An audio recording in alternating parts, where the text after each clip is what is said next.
Early 90s Monera highway road पर 3 लाशें मिलती हैं और इन 3 लाशों की गर्दन पर लाल कलर का गोल निशान होता है। ऐसा लगता है कि इनकी बॉडीज पर किसी ने रिचुअल्स किए हों, लेकिन किसी को कुछ नहीं पता। इंडियन फोरबिडन फाइल्स के एपिसोड 2 में आप सभी का स्वागत है। आइए देखते हैं रेचल पेरी कौन है और ये 3 लाशों का क्या कनेक्शन है।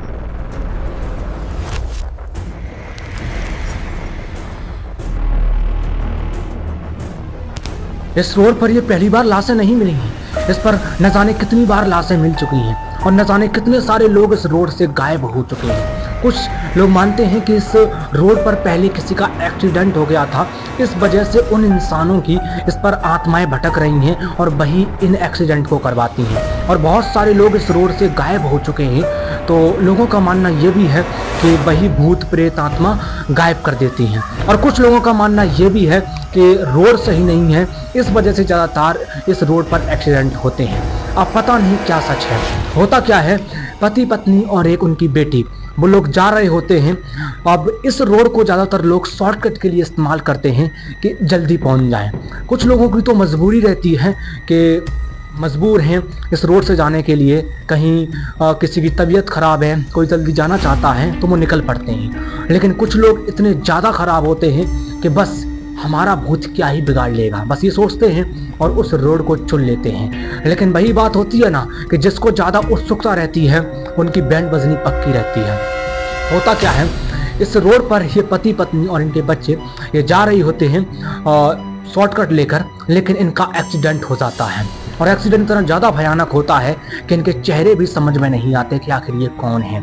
खून से लथपथ रहते हैं ये तीनों लोग। इसके बाद वो छोटी बच्ची का क्या कसूर था ये भी समझ में आता है। उन तीनों बॉडीज के गर्दन पर एक गोल कलर का लाल निशान होता है। वहाँ पर पुलिस भी आती है, लेकिन पुलिस भी देखती है कि इस रोड से कोई जाता नहीं है, लेकिन फिर ये लोग ये कहाँ जा रहे थे। उस केस को क्लोज कर दिया जाता है क्योंकि कोई भी सबूत नहीं मिलता। न उनके परिवार मिलते हैं, न उनके बारे में कोई पहचानता है। ऊपर से उनके चेहरे भी बिगड़ चुके थे, तो कोई क्या ही पहचान के करेगा। गाड़ी की नंबर प्लेट होती नहीं है जो कोई इसका पता लगा ले। कुछ भी नहीं मिलता, केस वहीं पर क्लोज हो जाता है। और ज़्यादातर यहाँ पर बहुत सारे एक्सीडेंट हुए हैं, तो बहुत सारे यहाँ पर केस क्लोज हुए हैं क्योंकि लोग पता ही नहीं कर पाते कि ये किसका काम है। अगर ये मर्डर है तो पता चलता है, क्योंकि मर्डर में कुछ ना कुछ सबूत रहते हैं। यहाँ कोई भी सबूत नहीं रहता, सारे सबूत मिटा दिए जाते हैं। बस वो गोल कलर का जो लाल कलर का निशान रहता है वही सिर्फ एक सबूत है, लेकिन वो किसने बनाया कोई वहाँ पर मौजूद नहीं होता। ना आज तक किसी को पता है वो किसने बनाया था। मैं आपको बताऊं तो ये जो मोनेरा हाईवे रोड है ये पहले एक गांव से कनेक्ट थी। इस गांव का नाम है देवपुरा। हाँ, ये वही देवपुरा गांव है जहां ब्रह्म राक्षस का वास माना जाता है। अगर आपने एपिसोड 1 नहीं देखा तो जाकर देखो, एपिसोड 1 में ही देवपुरा का जिक्र हुआ था। ये रोड पहले देवपुरा से जाती थी और देवपुरा से आती थी। मतलब इस रोड से जाओ तो देवपुरा जाते थे और देवपुरा से फिर इसी रोड से निकलो जहां आपको जाना है वहां जाया करती थी। बस एक ही रोड थी देवपुरा के लिए, तो सभी लोग इसी रोड से आया करते थे। और इस गांव में एक परिवार रहा करता था, दामिनी का परिवार। दामिनी के 2 बच्चे थे, दामिनी थी। उनका पति पहले ही मर चुका था। होता क्या है, दामिनी कई साल पहले उस गांव को छोड़कर चली आई थी शहर के लिए। शहर में अपनी कुछ जॉब करती थी, अपने बच्चों को रखती थी एंड एक फ्लैट लिए थी और जीवन कट रहा था। लेकिन उसे पता चलता है कि उसके साथ कुछ पैरानॉर्मल एक्टिविटीज हो रही हैं, जैसे शीशे में अचानक से परछाई आना। कुछ काम करती है वो अचानक से अनहोनी में बदल जाता है। ऐसी कुछ ना कुछ चीजें जो वो नहीं चाहती लेकिन फिर भी हो जाता है। उनके बच्चों के साथ उसके बच्चे न जाने कितने बार बच चुके हैं। वो देखती है और समझती है इन चीज़ों को। वो डॉक्टर को भी दिखाती है, लेकिन डॉक्टर कहते हैं ऐसा तो कोई नहीं, आपको वहम हुआ होगा। लेकिन तभी उसे एक बाबा मिलते हैं और कहते हैं कि ये बेटा डॉक्टर नहीं सही कर पाएंगे, तुम पहले देवपुरा गांव में रहती थी क्या? बाबा पूछते हैं इस बात को, तो दामिनी कहती है हाँ बाबा, मैं उस गांव में रहती तो थी। उस गांव में ब्रह्म राक्षस का वास है और अभी उस गांव में त्राहिमाम बचा है। न जाने कितने सारे लोग उस गांव में मर चुके हैं। अभी एक टीचर मर गया है, जो आप एपिसोड 1 देखेंगे तो आपको समझ में आएगा कि टीचर कैसे मरा, कौन था वो टीचर। फिर क्या होता है, दामिनी को बताया जाता है कि अगर तुम्हें ब्रह्म राक्षस से छुटकारा पाना है तो उसी गांव में दोबारा जाओ और वहां तुम्हें जरूर कुछ ना कुछ ऐसा मिल जाएगा जिससे तुम ब्रह्म राक्षस से छुटकारा पा लोगी और खुशी खुशी जीवन व्यतीत कर पाओगी। तो फिर क्या, दामिनी ये बात सोच लेती है कि हमें देवपुरा जाना चाहिए, और इससे अच्छा तो है कि देवपुरा कुछ देर रुक लूँ, कुछ ना कुछ ऐसा ढूंढूं जिससे मेरे बच्चों का भी जीवन सिक्योर हो जाए और मेरा भी, क्योंकि ये सब कुछ चल रहा ही अच्छा नहीं है। और मेरे बच्चे तो बस मौत को छू के टक से वापस आ गए हैं मानो। बहुत बार मौत बिल्कुल करीब होती थी लेकिन उसके बच्चे बच जाते थे, पता नहीं कैसे। ब्रह्म राक्षस पूरा जोर लगाए है कि दामिनी को मारना है। मतलब ब्रह्म राक्षस का ये कहना था कि उस गांव को न कोई छोड़कर जाएगा, और अगर जाएगा तो ब्रह्म राक्षस उसका पीछा नहीं छोड़ेगा। फिर क्या, दामिनी अपना सामान पैक करती है और निकल जाती है देवपुरा के लिए। ये वही रोड है, मोनेरा हाईवे रोड, उसी रोड से जाती है देवपुरा के लिए और देवपुरा पहुंचती है, अपनी गाड़ी से जाती है। और देवपुरा जैसे ही पहुंचती है, वहाँ उसके जान पहचान के लोग, जो भी पहले बूढ़े लोग रहते थे, अब भाई जब वो करीब होगी 20-21 साल की, तब वो वहां से निकल आई थी, क्योंकि शादी उस टाइम पर पहले बहुत जल्दी हो जाया करती थी, तो इस वजह से वो पहले निकल आई थी, जॉब वगैरह करती थी शहर में। अब उस टाइम पर कोई ज्यादा रोजगार भी नहीं हुआ करते थे, तो जैसे तैसे अपने बच्चों का पेट पाल रही थी, खुद का पेट पाल रही थी। जैसे ही वो गांव में पहुंचती है तो बहुत सारे लोग उसे पहचान भी लेते हैं कि दामिनी बेटा तुम आ गई, दामिनी बेटा यहाँ क्यों आई हो, यहाँ पे तुम्हें पता नहीं है यहाँ पे ये सब चल रहा है। दामिनी बोलती है हमें पता है, लेकिन मुझे भी वो ब्रह्म राक्षस परेशान कर रहा है। वो बोलती है तुम्हें कैसे परेशान कर रहा है? तब वो बोलती है कि मुझे किसी बाबा ने बताया उसी गांव में जाओ और उस ब्रह्म राक्षस का वहीं पर तुम्हें छुटकारा मिल सकता है, वरना फिर कभी भी मौत का आगमन हो सकता है। तो गांव वाले कहते हैं यहाँ पर एक बाबा हैं। एपिसोड 1 में मैंने आपको बताया था कि एक बाबा ने कैसे अभिमंत्रित करके उस ब्रह्म राक्षस को बांध दिया था। तो वही बाबा आते हैं और बोलते हैं कि बेटा बता क्या तेरी परेशानी है। दामिनी बड़े ही सैड भाव से कहती है, दुखी हो जाती है कि बाबा देखो, मैं तो बहुत सालों पहले इस शहर को छोड़ आई थी, मेरे छोटे छोटे बच्चे ही आप देख रहे हैं, इतने मासूम बच्चे, मैं कहाँ जाऊं बाबा? आपको भी पता है कि ये ब्रह्म राक्षस कितना ज्यादा खतरनाक है, ये मेरा पीछा नहीं छोड़ रहा है, मुझे भी बहुत ज्यादा पैरानॉर्मल चीजें दिखाई पड़ती हैं, कभी कुछ होता है कभी कुछ। मैं तो न जाने कितनी बार मौत के चंगुल से वापस आई हूँ, मेरे बच्चे भी न जाने कितनी बार इनकी जिंदगी में मौत आई है और वो पता नहीं कैसे टल गई है। बाबा कहते हैं कि चिंता मत करो, मैं आपको बताऊंगा कि क्या हो सकता है। बाबा जाते हैं रात में और चीजें देखते हैं कि इसे कैसे बचाया जा सकता है। तभी बाबा को एक चीज समझ में आती है कि ब्रह्म राक्षस से छुटकारा कुछ भी नहीं है। जब सुबह होती है तो दामिनी रात भर नहीं सोती, बस इसी चिंता में रहती है कि बाबा कुछ ना कुछ सॉल्यूशन निकाल लें और कैसे भी करके हमारे बच्चे और मैं बच जाऊं, क्योंकि अब हम इस गांव को छोड़ चुके हैं, ब्रह्म राक्षस हमें नहीं छोड़ रहा है। इसमें मेरी कोई गलती भी नहीं है कि हमने ब्रह्म राक्षस का कुछ बिगाड़ा भी हो, ऐसा भी कुछ नहीं है। क्या हमारी यही गलती थी कि इस गाँव में हम आए? सुबह होती है तभी बाबा आते हैं उसके पास और कहते हैं बेटा सॉल्यूशन तो कोई नहीं मिला भाई। वो बोलती है कि बाबा ये आप क्या कह रहे हैं, कुछ तो उपाय होगा ना? बाबा बोलते हैं कि नहीं बेटा, इसका तो बस एक ही उपाय है। दामिनी खुश तो हो जाती है अंदर से कि चलो एक तो उपाय है, मैं तो हर वो एक उपाय करने के लिए तैयार हूँ जो उपाय बाबा देंगे, क्योंकि भाई मरता क्या ना करता। उसके बाद बाबा बोलते हैं कि इस ब्रह्म राक्षस से तभी तुम्हें छुटकारा मिल सकता है जब तुम खुदकुशी कर लो। खुदकुशी कर लो? दामिनी बड़ा ही असमंजस में चली जाती है। बाबा ये आप क्या बोल रहे हैं? खुदकुशी कर लो? चलो मैं खुदकुशी कर लूंगी, मेरे बच्चे तो सिक्योर हो जाएंगे ना। बाबा कहते हैं नहीं, तुम तीनों को ही मरना होगा। दामिनी टूट जाती है। दामिनी कहती है बाबा ये आप क्या बोल रहे हैं, क्या कह रहे हैं आप? ये छोटे छोटे बच्चे ये खुदकुशी करेंगे, इन्होंने अभी तक जीवन में कुछ देखा नहीं है, इन्हें आप मारने के लिए कह रहे हैं? बाबा कहते हैं कि जो सच है वो सच है, सच भले ही कड़वा है, खतरनाक है, लेकिन यही है, मरने के बाद ही तुम ब्रह्म राक्षस से छुटकारा पा सकती हो, उससे पहले नहीं। दामिनी क्या करती? दामिनी कहती है कि मैं अपने बच्चों को लेकर जा रही हूँ, मैं इस गांव में आऊंगी और ब्रह्म राक्षस देखता है मेरा क्या बिगाड़ लेगा।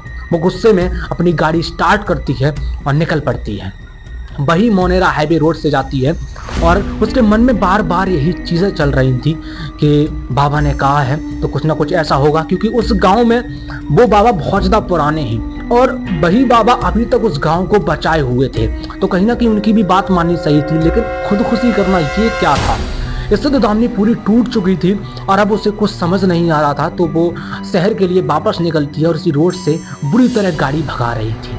तभी बीच में एक बिल्ली आती है। हाँ बिल्कुल, एक काली बिल्ली जो एकदम से पार करती है रोड को। जैसे उस बिल्ली को बचाने के लिए दामिनी ब्रेक लगाती है, गाड़ी की इतनी बुरी स्पीड थी कि चिथड़े उड़ जाते हैं गाड़ी के। दामिनी मर जाती है, लेकिन जब शीशा होता है ना वो खुला था, तो उसके 2 बच्चे होते हैं, वो दोनों निकलकर बाहर गिरते हैं और ऑन द स्पॉट दामिनी मर जाती है, लेकिन उनके बच्चे जिंदा होते हैं। अब दामिनी देखती है कि मेरे बच्चा जिंदा है। दामिनी तो उठती है और देखती है, लेकिन दामिनी उन बच्चों को उठा नहीं पाती उन दोनों को। तो दामिनी कहती है मैंने उसे उठा के नहीं पा रही हूँ। तभी दामिनी देखती है कि मैं तो मर चुकी हूँ, ये तो मेरी आत्मा है। दामिनी मर चुकी होती है, वो न जाने कितने लोगों को मदद के लिए गुहार लगाती है। वहाँ से एक गाड़ी भी जाती है जो देखती है कि एक्सीडेंट हुआ है, लेकिन वही कहते हैं ना कि लोग ये भी सोच लेते हैं, कुछ लोग तो मदद कर देते हैं, तो कुछ लोग ये सोच लेते हैं कि अरे कौन इनके लफड़ों में पड़ेगा, कौन पुलिस के लफड़ों में पड़ेगा, पता नहीं ये क्या हो, तो लोग निकल जाते हैं। ऐसी एक गाड़ी आ रही होती है और उसमें भी एक बच्ची होती है, पति पत्नी। अब भाई वो देखते हैं कि एक्सीडेंट हुआ पड़ा है, लेकिन तभी वो लड़का कहता है उसमें से निकलकर कि देखते हैं कौन है, इसे उठा लेते हैं, शायद ये जिंदा हूँ वगैरह, ये चीज़ें देखती है। लेकिन उसकी पत्नी मना कर देती है कि हो सकता है कोई हमें ट्रैप में फंसा रहा हो, इतनी सुनसान रोड में एक्सीडेंट हुआ है तो कुछ ना कुछ दिक्कत हो सकती है, निकल लो यहाँ से, पता नहीं क्या से क्या हो जाए। और बहुत सारे लोग डरते भी हैं और ऐसा बहुत सारे ट्रैप भी बिछा देते हैं लोग, ऐसे एक्सीडेंट का बहाना कर लेते हैं और ये सब हो जाता है। दामिनी चिल्ला रही है, चीख रही है कि मेरे बच्चों को कोई बचा लो, लेकिन कोई नहीं आता। न जाने कितनी गाड़ी वहां से निकल चुकी, लेकिन कोई भी उनकी मदद करने को तैयार नहीं था। फिर क्या, दामिनी बन जाती है पिछल पैरी। अब पिछल पैरी होता कौन है? पिछल पैरी होती है भाई आत्मा को शांति न मिलने वाली। ये जो दामिनी होती है उसकी आत्मा को शांति नहीं मिलती, और जो उनके बच्चे होते हैं वहाँ पे डले डले मर जाते हैं और उनकी आत्मा को भी शांति नहीं मिलती। वो उन तीनों की आत्मा उसी रोड पर भटक रही हैं बुरी तरीके से। पुलिस भी आती है, उस केस को क्लोज कर दिया जाता है, क्योंकि कौन इतने झपेड़े में पड़े कि भाई क्या से क्या चल रहा है, ये किसकी लाश थी, कोई नहीं पढ़ना चाहता इन चीज़ों में। तो भाई पुलिस भी चीज़ों को अनदेखा कर देती है कि एक्सीडेंट था, अब क्या ही करें इस चीज़ में। लेकिन दामिनी यहाँ पर इस चीज पे गुस्सा हो जाती है कि इतने सारे लोग निकल कर आए थे, लेकिन किसी ने उसकी मदद नहीं की। वो बच्चे चिल्ला रहे हैं, रो रहे हैं, लेकिन किसी ने उठ के एक बार अगर हाथ भी दिया होता तो वो मानती, किसी ने मदद की। उसकी आत्मा को शांति नहीं मिलती, क्योंकि उसके बच्चों की आत्मा भटक रही होती है। जब तक उनके बच्चों की आत्मा नहीं भटक जाती, वो नहीं शांति मिलती, उनके बच्चों की आत्मा को जब शांति मिल जाएगी तभी उसकी आत्मा को शांति मिलेगी दामिनी की। फिर क्या होता है, दामिनी और उनके बच्चों की आत्मा भटक रही है और उसी रोड पर उन्होंने अपना डेरा जमा लिया है। जो भी उस रोड से निकलता है, या तो उसका एक्सीडेंट होता है या वो लापता हो जाता है, एकदम से गायब, खत्म कहानी होती है उसकी। तब कहीं ना कहीं दामिनी को भी गुस्सा आ रही थी इन चीजों पे। तो पिछल पैरी होती है भाई, वो रूप भी बदल लेती है, क्योंकि दामिनी बन चुकी थी पिछल पैरी, अब वो रूप भी बदल के बात कर सकती है, वो कुछ भी कर सकती है, एक तरीके से पिशाच। तो फिर उसके बाद होता क्या, ऐसी गाड़ी निकली, बहुत सारे एक्सीडेंट हुए, यहाँ तक है दामिनी ही एक्सीडेंट करवाती थी। इसके बाद दामिनी देखती है कि पति पत्नी और बच्चे, एक गाड़ी निकलती है जो हमने शुरुआत में आपको बताया था। वो देखती है कि यही गाड़ी थी उस दिन, लेकिन वो गाड़ी थी बिल्कुल जो उस टाइम पर निकली थी ना, जब उनके बच्चे डले थे रोड पर, तब वो गाड़ी निकली थी। और शुरुआत में जिसका मतलब एक्सीडेंट हुआ था, वो सेम गाड़ी थी। और फिर क्या, उसकी इतनी बुरी मौत होती है, चिथड़े उड़ जाती हैं उनके। उसके बाद उनके गले पर एक गोल निशान होता है। तब वो उस गोल निशान का क्या मतलब है इन चीज़ों से, तो वो रिचुअल्स करती है। क्या करती है, दामिनी चाहती है कि इस रोड से जो भी निकलेगा उसकी आत्मा को शांति नहीं मिलने दूंगी, क्योंकि जो उसके साथ हुआ है भाई अब उस सबके साथ होगा। जाने भी तो लोग कि मैं किस दुख दर्द से जा रही हूँ, मैं तो बस अलग गांव से निकलकर शहर पहुंची, अपने बच्चों का पेट पाल रही थी, जो भी कुछ अपने बच्चों को पढ़ा लिखा रही थी, मेरी इसमें क्या गलती थी है? कोई मदद कर देता तो मेरे बच्चे बच जाते। बस अब उसके दिमाग में यही आ रहा था कि मेरा दुख दर्द देखेंगे ना लोग, किसी की भी आत्मा को शांति नहीं मिलने दूंगी मैं। कुछ अभिमंत्रित करके कुछ मंत्र बोलती है, और जो गले पर लाल गोल निशान होता है वो इसी रिचुअल्स का सिंबल होता है। वो ऐसा करती है कि उनकी आत्मा को कभी हमेशा भटकती रहे। और होता क्या है, वहां पर उस रोड, मोनेरा हाईवे रोड पर न जाने कितनी आत्माएं हैं। अभी तक जितने भी वहां से कार, गाड़ी, पैदल लोग, जितने भी लोग गुजरे हैं, वहां किसी की भी आत्मा को शांति नहीं मिली, सभी वहां लोग भटक रहे हैं। ये तो कहानी पिछल पैड़ी की दामिनी की। अब दामिनी के साथ जो हुआ वो गलत था, लेकिन अब दामिनी जो कर रही है मोनिका हैवी रोड पर, क्या वो सही है? नहीं, ये वो भी सही नहीं है, क्योंकि लोगों के दिमाग में जो आता है कि ये ट्रैप है, कुछ ये सब चीज़ें, तो वो भी कहीं ना कहीं हद तक सही रहता है। लेकिन अब क्या ही बोल सकते हैं इसके बारे में। फिर होता क्या है, अभी तक वो रोड सुनसान पड़ी है। उस रोड पर एक बड़ा सा फाटक गेट सा लगा दिया गया है कि ये बंदित है। रोड की शुरुआती चौक पर और रोड के एंड चौक पर दोनों तरफ एक एक गेट और एक एक बोर्ड लगा दिया गया है कि जिसको भी जान पा रही है भाई इससे मत जाओ, मरने का शौक है तो बिल्कुल जाओ, मरने का शौक है तो जाओ, कोई दिक्कत नहीं है उसमें। और ये गेट अभी तक बंद है, लॉक है, कोई भी उस रोड से नहीं गुजरता और रोड पूरी तरीके से सुनसान पड़ी है और कोई नहीं चाहता कि अब वो गेट खोला जाए और उस रोड से कोई जाए। अभी तक ये थी कहानी हमारी पिछल पैड़ी की। एपिसोड 2 आपको कैसा लगा कमेंट में जरूर बताना। और ये कहानी अभी तक खत्म नहीं हुई है, इंटरकनेक्ट होगी एपिसोड 3 में। कुछ ना कुछ ऐसा है जो आपको मैं बताने वाला हूं, लेकिन बताऊंगा नहीं, क्योंकि एपिसोड 3 का आप वेट करिए। इंडियन फॉरबिडन फाइल्स का एपिसोड 3 जो और आपका दिमाग चौंका देगा और उस हद तक डिस्टर्बिंग पे आप जाएंगे कि आपका माइंड यही कहेगा बस छोड़ दो, आप लाइट ऑन करके अब सोने लगेंगे। तो देखते हैं, अभी तक तो सिर्फ 2 ही एपिसोड ये हुए हैं। याद रखना एपिसोड 1 से लेकर एपिसोड 10 सब इंटरकनेक्ट होंगे, सभी एपिसोड इंटरकनेक्ट होंगे। तो याद रखना, तैयार रहना एक नए अंदाज में और एक नई डिस्टर्बिंग के साथ, तो दिमाग के साथ खेलेगी और रूबरू कराएगी एक नई स्टोरी के साथ, सोचने पर मजबूर करा देगी। तो एपिसोड 3 मैं रिवील कर देता हूँ। एपिसोड 3 है उल्टी परछाई। क्या होगा उल्टी परछाई में भाई वो आप देखेंगे एपिसोड 3 में। चलो तब तक हम मिलते हैं एक नई इंटरेस्टिंग एक नई स्टोरी के साथ, इंडियन फॉरबिडन फाइल्स एपिसोड 3 के साथ। तब तक के लिए बाय बाय। और याद रखना, कोई भी रोड अगर आप सुनसान रोड पर जा रहे हैं तो अगर आपको लगता है कि इसकी मदद करनी चाहिए तभी करना, वरना अगर ट्रैप भी हो सकता है वो, क्योंकि पिछल पैड़ी रूप भी बदल सकती है। आपको मारने के लिए वो किसी का भी रूप ले सकती है, किसी का भी। आप सोचेंगे कि इसकी मदद कर दूं, लेकिन कहीं वो आपका ही बैंड न बजा दे। तो देखते रहना और सतर्क रहना, सावधान रहना भाई। क्राइम अलर्ट का बोल दिया मैंने। तो भाई बताओ कैसी लगी स्टोरी, कमेंट कर दो फास्टली। चलो तब तक मिलते हैं एक खतरनाक एक माइंड डिस्टर्बिंग स्टोरी के साथ। याद रखना ये सारे एपिसोड्स इंटरकनेक्ट हैं और सीजन 1 चल रहा है हमारा। अगर आप मांग करेंगे सीजन 1 खत्म होने दो, सीजन 2 भी लेकर आएंगे। एकदम से खतरनाक स्टोरी चलती रहेंगी, एकदम खतरनाक। ये एपिसोड 10 ही आप झेल नहीं पाओगे, इतनी ज़्यादा खतरनाक होने वाली है। पूरा अपर लेवल तक मैंने ऐसे बनाएंगे, ऐसी स्टोरीज हैं इसमें जो आपको रिचुअल्स के बारे में ज़्यादातर समझाएंगे कि रिचुअल्स इस एक गांव में नहीं बल्कि और बहुत सारे गांव में होते हैं।